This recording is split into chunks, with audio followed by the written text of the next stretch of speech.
Hello and welcome. The objective of this session is to walk through few frequently used hardware terminologies. Before we start learning embedded Linux, let's become familiar with some common hardware terms. You will hear these terms repeatedly throughout the course and in embedded industry. Let's start with the CPU or central processing unit. The CPU is often called the brain of the computer because it executes program instructions, performs calculations, and run the operating system and applications. However, a CPU alone is not enough to build a complete embedded system. Next is the microprocessor. Microprocessor contains one or more CPU cores but typically relies on external memory like RAM and storage. Because of its higher processing capability, microprocessors are commonly used to run operating systems such as embedded Linux. Raspberry Pi is a good example of a system built around a microprocessor based SoC. Now, let's look at microcontroller or MCU.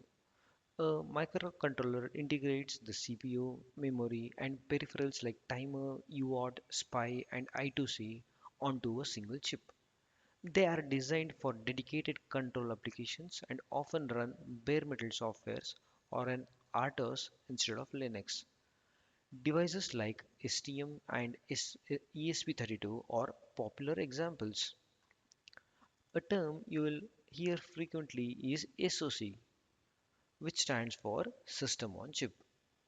An SoC combines many hardware components including CPU cores, memory controllers, graphics, USB, Ethernet, GPIO, and communication interfaces into a single chip.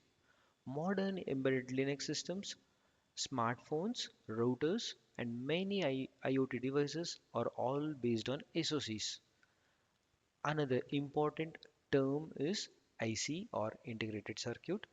An IC is simply an electronic chip that contains an integrated electronic circuit, a memory chip, Wi-Fi chip, processors, and SoCs are all examples of integrated circuits. In simple, every SoC is an IC, but every IC is not an SoC. Next, let's see what is IP. IP stands for intellectual property. In semiconductor design, an IP is a reusable hardware block. For example, UART controller, USB controller, Ethernet controller can all be implemented as IPs. Instead of designing everything from scratch, chip companies reuse or license these IP blocks to build their SoCs, reducing development time and improving reliability. You'll also hear a lot about ARM. ARM is not a chip manufacturer. Instead, ARM designs CPU architecture and processor cores such as the Cortex E, Cortex R, and Cortex M families. Companies like Broadcom, Qualcomm, MediaTek, NXP, and many others license ARM technology and use it as the foundation for their own chips. Throughout this course, we will use a Raspberry Pi as an example of evaluation board, also called a development board. Evaluation board allows engineers to develop, test and debug software before creating a custom hardware support. The concept you learn on Raspberry Pi apply to many commercial embedded Linux platforms also. Finally, let's understand the semiconductor industry. Some companies, known as fabless chip companies, specialize in designing chips but don't manufacture them.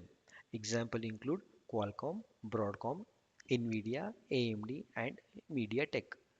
Once these design is complete, it's sent to the foundry such as TSMC or Global Foundries, which fabricates the silicon chip. There are also integrated device manufacturers or IDMs like Intel, Samsung, Texas Instruments that both design and manufacture their own chips.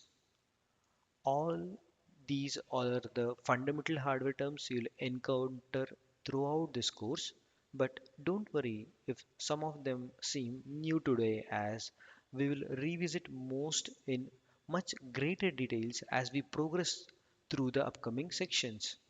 Thank you.